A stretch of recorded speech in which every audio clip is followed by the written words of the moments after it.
की जय। बोले राम राजा सरकार की जय। जमुन तीर तें दिन करवासु, भयउ समय सम सब हैं सुपासु। रात हैं घाट घाट की तरनी, आई अगनित जाहि न बरनी।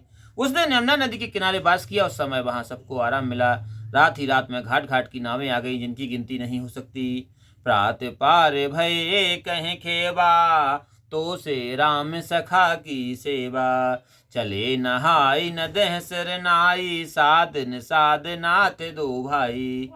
सवेरे एक ही खेबे में यमुना पार हो गए। श्री राम जी के सखा निषाद की सेवा से सब प्रसन्न हुए। यमुना नदी को सिर नवाकर निषाद राज सहित दोनों आगे चले। आगे मुनि बार वाहन पाछे, राज समाज जाई सब पाछे। तेह पाछे दो बंधु पया दे, भूषण बसन बेस सुट सादे। सबके आगे मुनिवर वशिष्ठ की सवारी है, उसके पीछे सब राज परिवार जा रहा है। उनके पीछे पीछे दोनों भाई सदा वस्त्रालंकार और साधना बेश में पैदल जा रहे हैं। सेवक सहद सचिव सुत साता, सुमिरत लखन सिया रघुनाथा। जहाँ जहाँ राम बास विश्रामा, तहाँ तहाँ करहि सप्रेम प्रणामा। सेवक मित्र और मंत्री के पुत्र उनके साथ हैं। राम लक्ष्मण और सीता जी का स्मरण करते हुए जा रहे हैं। जहाँ जहाँ श्री राम जी ने ठहर कर आराम किया था, वहाँ सबके प्रेम के साथ प्रणाम करते हैं। मगबासी नर नार सुन धाम काम तज धाय, यो देख स्वरूप स्नेह बस मुदित जन्म फल पाई। लखन सिया रामचंद्र शंकर यो। मार्गवासी स्त्री पुरुष सुनकर घर का काम छोड़कर दौड़े आते हैं और सब इनके स्वरूप और प्रेम को देखकर अपने जन्म लेने का फल पाकर प्रसन्न होते हैं। कहीं सब प्रेम एक एक पाही, राम लखन सकी हो कि नाही। भय बपु बरन रूप सोयाली, सील स्नेहु सरस समचाली। स्त्रियां आपस में एक दूसरे से कहती हैं कि हे सखी, यही राम लक्ष्मण है या नहीं। हे आली, अवस्था शरीर रंग रूप एक सा है, एक सा सील स्नेह और चाल भी एक सी मिलती है। बेस न सो सकिसिया न संगा, आंगे यनी चली चतुरंगा। नहीं प्रसन्न मुख मानस खेदा, सखी संदेह होई नहीं भेदा।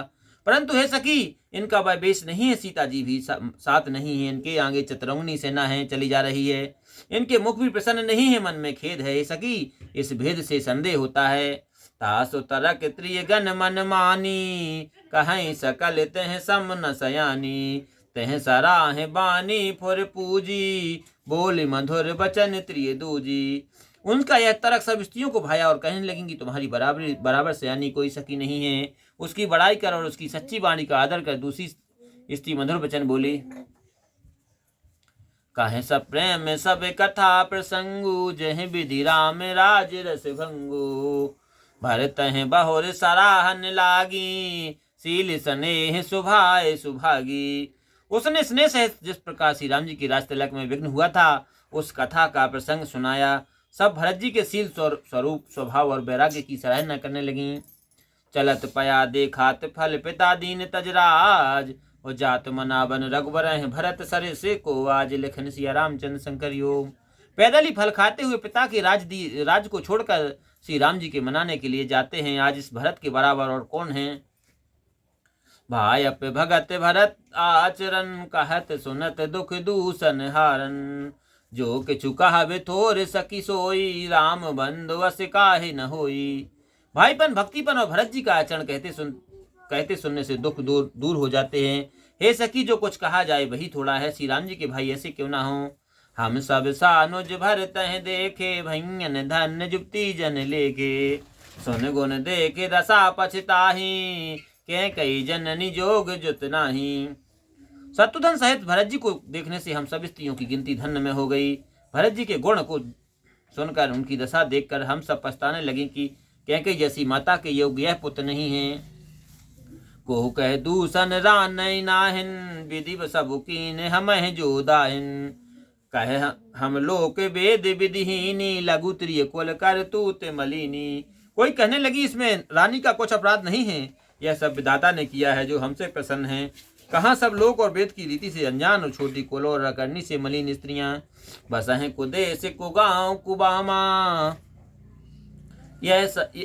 कहे यह दरस पुण्य परिणामा। यस आनंद अचरज प्रतिग्रामा, जन मरुभूमि कलप तरजामा। जो बुरे देश और बुरे गांव में कठोर रहती हैं और कहाँ ये दर्शन जो कि हमारे पुण्यों का फल है। ऐसा आनंद व आश्चर्य गाँव गाँव में हो रहा है, मानो रेतीली भूमि मुँह में कल्प वृक्ष हो गया हो।